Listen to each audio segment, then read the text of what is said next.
Hello again.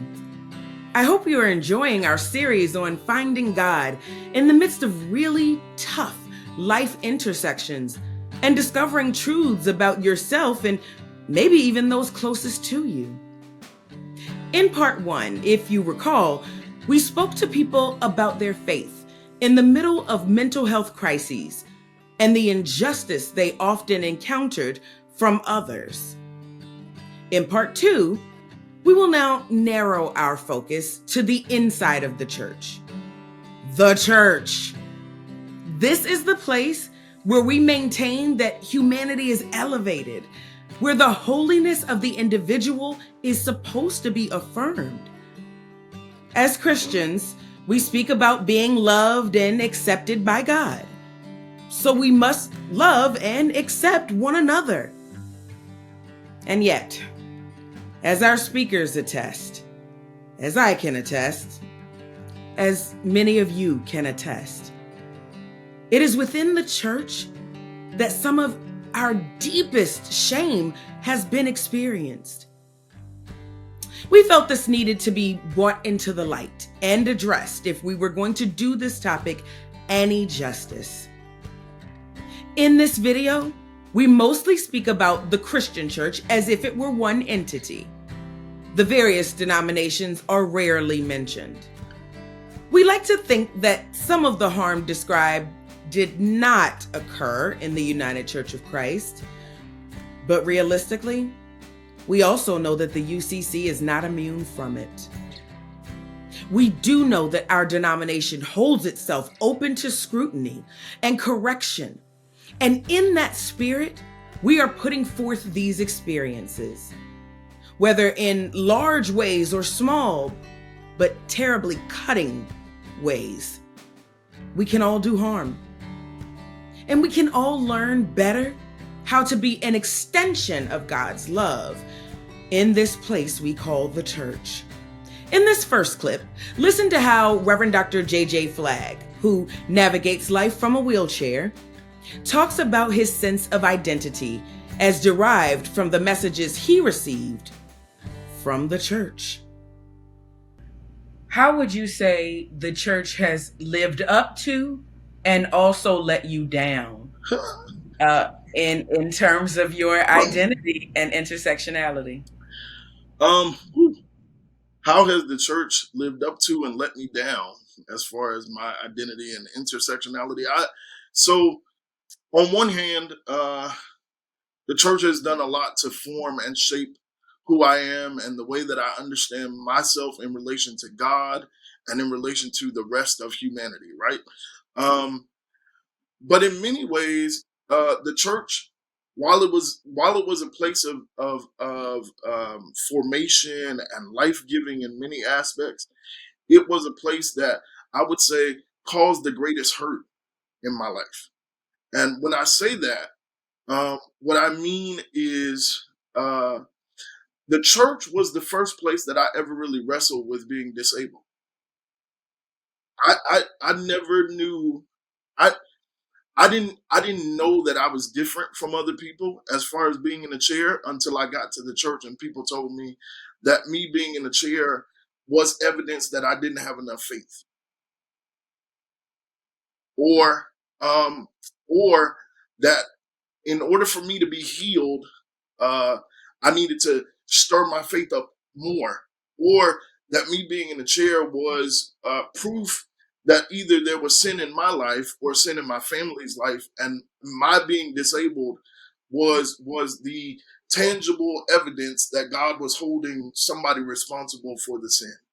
While the church has done so much to shape the way that I understand the way God relates with the world and the way that I relate with other people, and this call to preach justice and love and all of these things, on the other hand, the church was also the place that I began to see myself differently, uh, in a lens that I had never encountered until I came into the church. I never really saw myself being called to ministry because I couldn't do what everybody else did. Um, and the more I tried to go in another direction, the more God pulled me right back. And so my life has been, I would say, uh, a story of just wrestling with reimagining my own place in the world and reimagining what it looks like to just be authentically me and not the carbon copy of somebody else. It is heartbreaking to realize that JJ and others never look at themselves as less than or impaired until the church tells them that they are. How did we get here? How did those ministers and Christians stray so far from God's delight in God's own created diversity? What happened inside? Who knows? Who knows what would have been so helpful to JJ in those moments, or his family when they were being judged? If we ever find ourselves thinking that we are speaking for God by letting someone know that they need healing from who or what they are, I'll tell you a secret. It is guaranteed that we are the deluded ones in need of change. And yet this sentiment is so predominant inside of the church. Listen now to Reverend Rena Ramos as she describes the difference between oppression theology in her Baptist church versus liberating theology as she came out of the closet.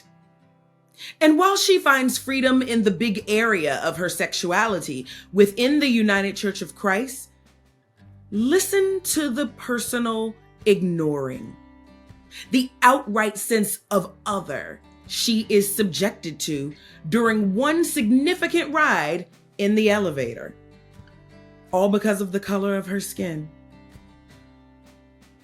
Take it away, Raina. So the idea of God of the 80s is the idea of a God of justice. It's the idea that faith does something to eliminate oppression, because that's what I was being taught, that the God that I grew up Catholic, that the God that was being preached was a God of liberation. And so then, strangely enough, when I came to the United States and I started attending a Baptist church, my God became a God of submission. And I learned how to be quiet. And I learned how to repress myself as a lesbian. And I learned how to just forgive, because that's what God taught us to do, and to forgive even oppression. And so it wasn't until I came out of the closet that my God became a liberating God again. Mm-hmm. So it has gone through different ways of expressions of the divine. Yeah. Yeah. So even as you've come to identify yourself and you've come to find more of a place here in this country, are there ever still moments where you feel the microaggressions or the macroaggressions? All the time. All the time. And I'm just lucky I live in the bubble of Oakland, California, where there is more diversity. Mm-hmm. And it's not Long Island, New York, where people are still a little bit more segregated and it's a suburb. And so being in Oakland, California helps me to breathe a little bit more easy. But sometimes in the context of the United Church of Christ, that tends to be more white. When I have gone to meetings of the annual conference here in Northern California, I've been invisible in those places. Mm-hmm. And, I remember a time where I went to one of those meetings and I ride an elevator, and everybody in the elevator who was white were introducing themselves to each other, and nobody reached out to introduce themselves to me. And it was 4 people in the elevator, and they all got out of the elevator knowing who they were because they thought themselves in participants of the conference, but I was wearing my badge. So I was a participant too. I needed it to be acknowledged. Yeah. And so it is stink, it is like, give me a puncher, a reminder, oh, you are an outsider. you don't belong here. But I bounce back much easier now than I used to. It used to be really devastating to be the other. And now I'm like, oh, they're lost. They don't know how interesting I am. They will to sit down to me. I have so many stories to tell them. I love the truth that Reverend Rena came to. I believe she said that I am so interesting. In other words, there are those who are losing out on her being interesting. This is God making her way through the harm that the church has caused and speaking directly to Reverend Rena about her own beauty. Reverend James Triplett, our next minister, seems to come from a place of reckoning about the church that upheld them for 37 years. They wonder whether the church is even a safe environment anymore. Sadly, their conclusion will reveal that the church is not living in its finest hour. In fact, if this is the church, who needs enemies? I don't even know if they were called microaggressions. One of the things that is well known in the conservative circles is they're going to let you know how they feel. But then they're going to say, bless your heart Bless your, at the especially end down of it, south. and then everything's okay. Especially Everything's down south. okay. They be like, "Ooh, bless your heart." Yeah, bless your heart. You look horrible today, but bless your heart. I don't know. Yes. And you have to learn how to discern and interpret what they're really saying, right? And that's a difference over here in the progressive circles, because people usually say, very strategic things. Yet they may not tell you what they really feel like, because that is not conducive for that situation. So when I walked in churches, and mind you, the most aggression I felt was when I was not even practicing being gay. I was in a heteronormative relationship. Because I gave my testimony, I was very open about my sexuality and about my struggle. People doubted me just like they doubted God. So I was married. We were working. I was confessing. We were accountable to each other. And people always thought that I was still gay. And so I lost positions. I had leaders, community leaders, bishops and apostles and prophets, these church titles attack me as one who was just what we call a minister, which was beginning into ministry. We used a mentorship program, as you know. They would change the sermons when I walk into the room. They would not honor me in the position in which they've given me. They would use me and then not ordain me. And so that was normal for me. I had to steel myself, had to make myself strong to walk into churches, because churches will literally shift. People will literally look at me. And service will almost stop if I walk into the room, because I'm big, because I have this silver in my hair that everybody thinks I put it in there, but it's a natural thing, and I'm conservative. They think that? Oh yes, I've had so many questions. Did you put that in your head? No. Why? I don't. Why? I've had it since I was 12, and you've known me since I was 12. Like, all of those things. And it's because of the ignorance. It's because of how Scripture is preached. It's because of the binary thought process of the church, and the fact that we don't want to repent and turn away and go further into the places of the unknown, because we're not used to that.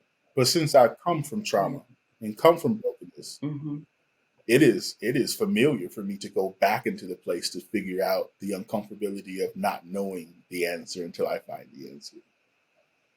Yeah.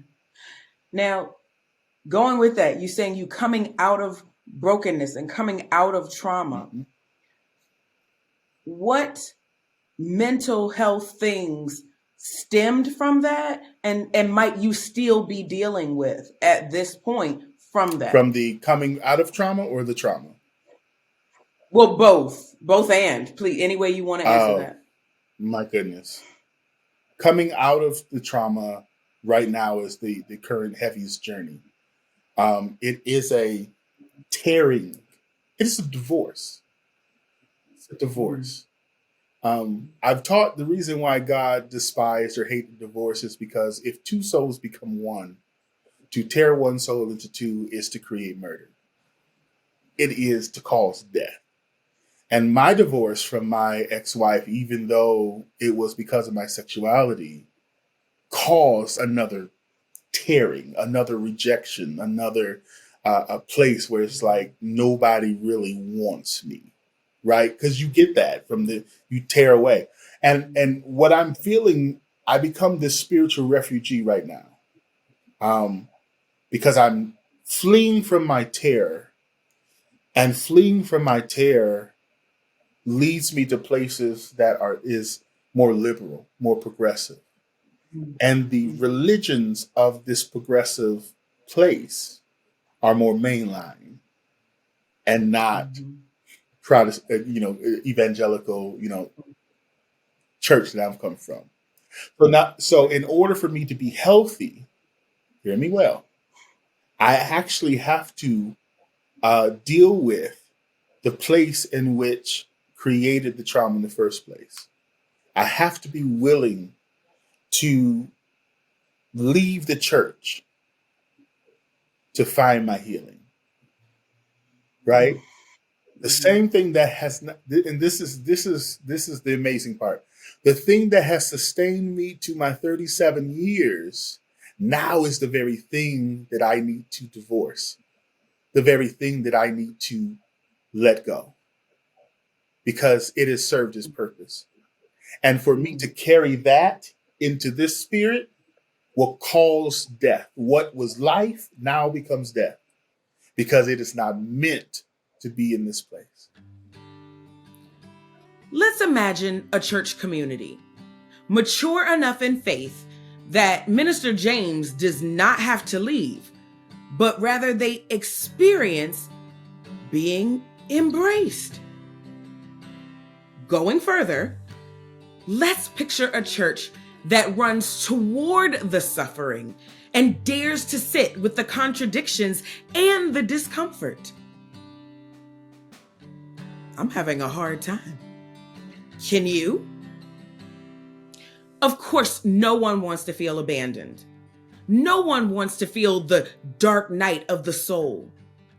And most certainly, no one wants to feel lost without any way out. But the truth is, we are all somewhere along that continuum.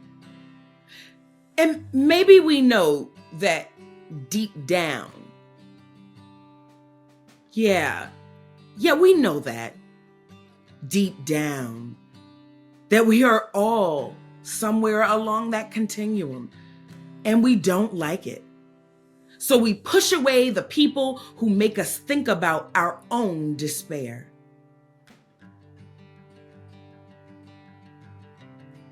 Reverend David Hosey tells us that God's presence and the sense of God's absence are two sides of the same moment, the same breath. Just like walking a labyrinth.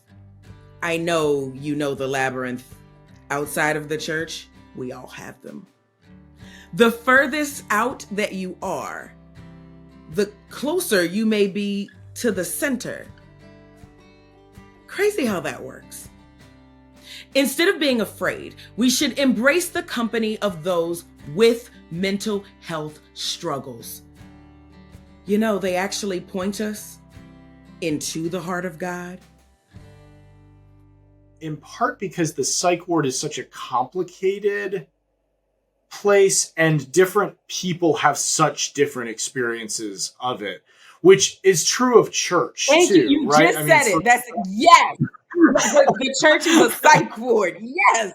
Yes. Yeah. Mhm. Yeah. I mean, and that can mean that the church is a place of safe sanctuary for folks where we can be ourselves and be ourselves at our most honest and vulnerable and share our most painful experiences.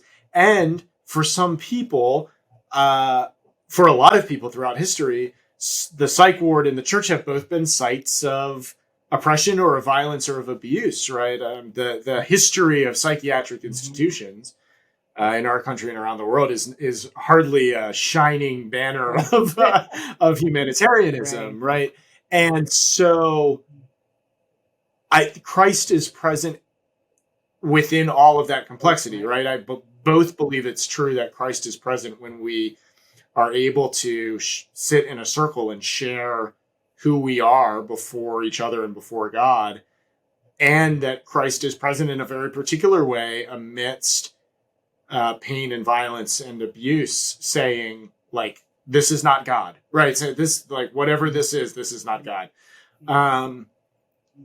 So there's, it's a complex image, I think.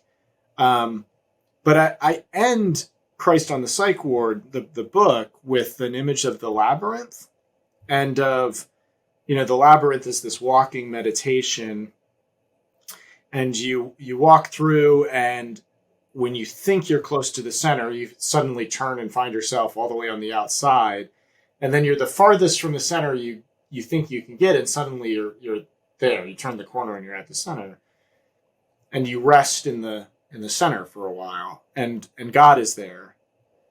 But then you leave, right? Then you leave and you go back out into the world, and God is there too. And so I think of sanctuary as that, right? Of like, we come in, we release, we sit there and discover the presence of God, and then we leave, and we're somehow more in tune to the fact that, like, oh, God's been out there all along. Actually, like, if God hasn't just been sort of sitting in here waiting for me, right? So there's complexity there, I think, and the calling we have as people of faith is in the midst of that complexity. I think that God sees us as whole, even when our experiences are of fragmentation. So I think that God is guiding us through a labyrinth, even when we are experiencing life as a maze. And holding those two things in tension with each other is so important in the work of ministry alongside people with mental health challenges, because both things are true, right? And holding those two things in tension with each other is so important in the work of ministry alongside people with mental health challenges, because both things are true, right?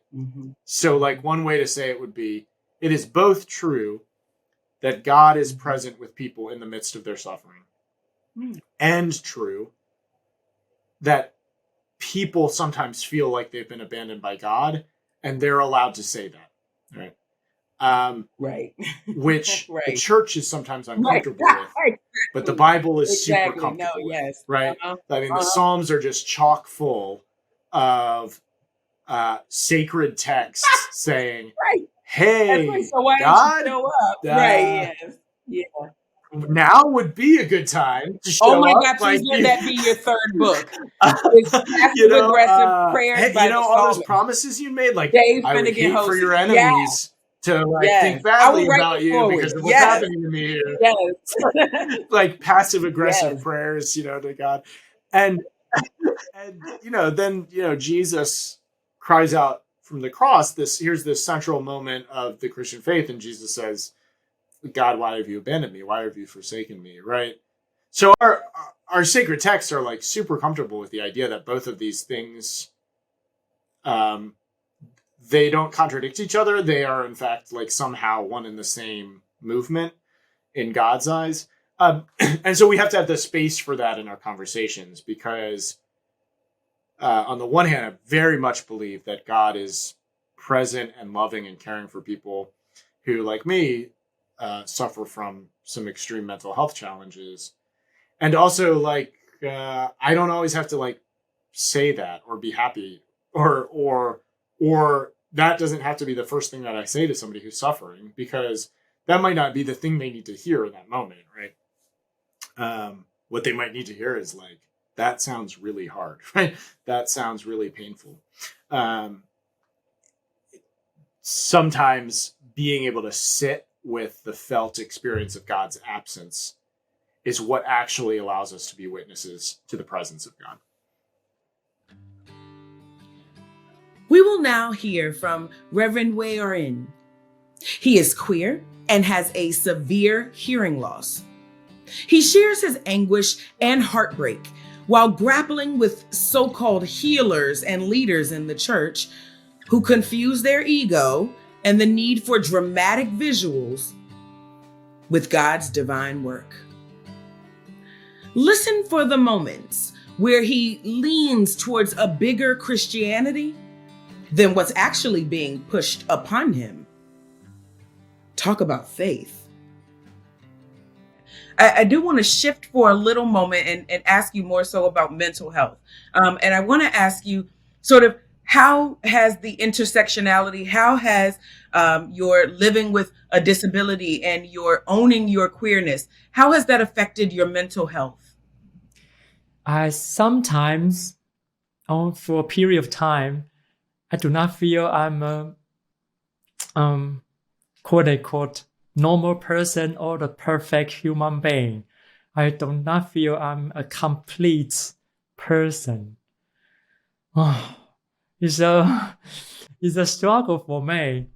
That when I was young, lots of my Christian friends, they always encourage me to attend the quote unquote hearing worship, that special person who has spiritual power. They can just solve all the problem. I was encouraged by them. Some of them just want to sit next to me, even try to play for me. And I feel I'm really sick at that time, in some sort, mentally or physically, especially when the pastor asks me, as everyone, lay your hands up above the petition, you need to be healed. And it's my ear. I could put it here and pray with me. I to pray with them. And the pastor always say, have enough strong faith and you will be healed by God. You feel the Holy Spirit right now is with you. I just keep praying and cry and perfect. And the pastor will say, okay, right now, put down your hand and you can hear now. And to put it out. No, I still the same. I cannot hear from this ear still. And the pastor or my friend, they will say, oh, maybe you do not have enough faith. And come back again next week. And I did go back next week, but still the same. I do not feel well. I'm not loved by God. And one of the sister, just an elder sister, I respect her. And she walked to me. She said to me, oh, you have some physical problem and you are not a normal person. She mean the gender identity. And you need to have faith and pray to God. I also can pray for you. And you will be loved by God. You won't be condemned by God. I do not feel I'm loved by the community. I feel I'm not only physically ill, I'm mentally ill as well. I have lots of questions by myself, my faith. I do not feel God is a loving God. I feel I'm very wronged, especially that I'm from a Buddhist family. They will say, oh, the Buddhist, your family still worship the devil. So there are some kind of connection between you and your family and your religion. I just feel confused. Yeah. So You said now though that you are Christian. You identify as Christian. How did that shift happen from feeling like God didn't love you to now being able to say, I identify as Christian?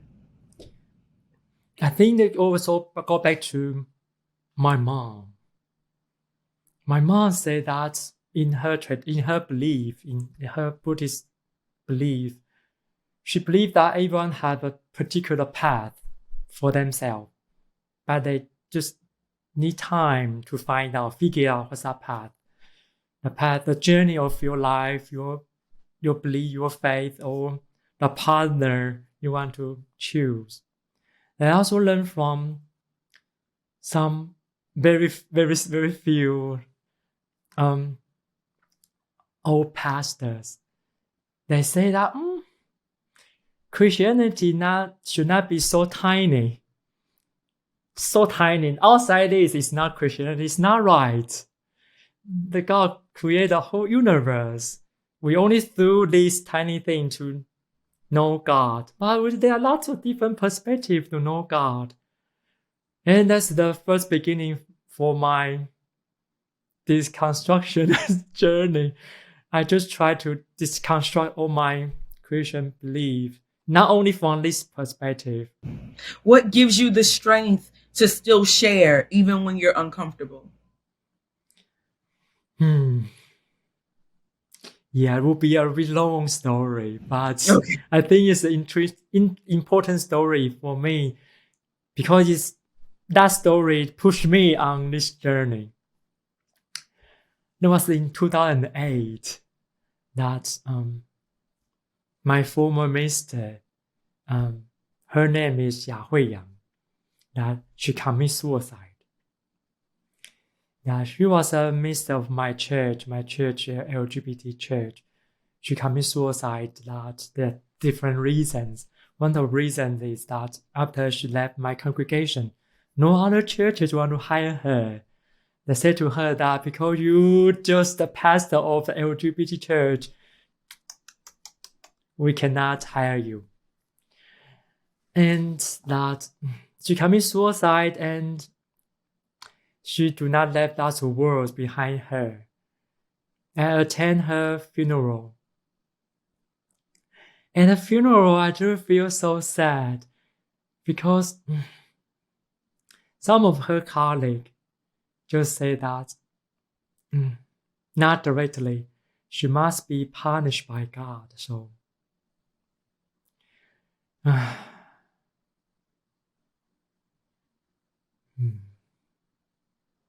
And what in your faith tells you that that's not true? I feel love from her. Every time when I talk to her, I do feel it's love just keep surrounding me. Yeah. And she seldom tell anyone about who against her, who just treat her badly because of her ministry. And at the funeral, I do feel I need to do something. And that's the very beginning of my journey. I need to just stand out to share my story. Wow. This rocks me to my core. In the midst of shame and rejection, a shame and rejection that was so consuming that Wayren's colleague took her own life. He is still able to see through the church-driven judgment into the actual heart of his friend. It's apparent he knew who and what she was. She was love. And because she was love, she lives on in the inspired mission wherein has to speak out against the injustice and the hate that he is continually called to speak against. which means that she is love. Now, you'll have to forgive me. I'm a pastor. I'm a reverend. Sometimes things escape me.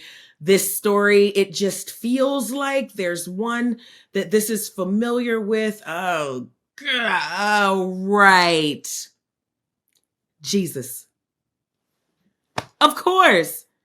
Jesus in the Garden of Gethsemane, and also Jesus on the cross. How so? What do you mean, how so? In the midst of religious leaders' scorn and calls to Jesus to perform a miracle of his own deliverance, Jesus was weak, lonely, and despairing. I'd go so far as to say that in today's language, we might have said Jesus was clinically depressed, feeling helpless, anxious, and confused. Though Jesus reached out to his fellow sufferers on the cross, on both sides, with compassion, it was in this hopeless state that he still died. You know, that's a behavior frequently observed with people with mental health challenges. Their ability to have compassion despite their current circumstance.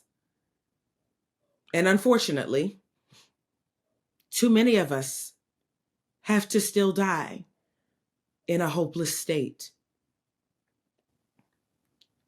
But even unto death, what exploded forth was a movement of zealous and zealots for God, unlike the world has ever known. They were propelled by a single flame: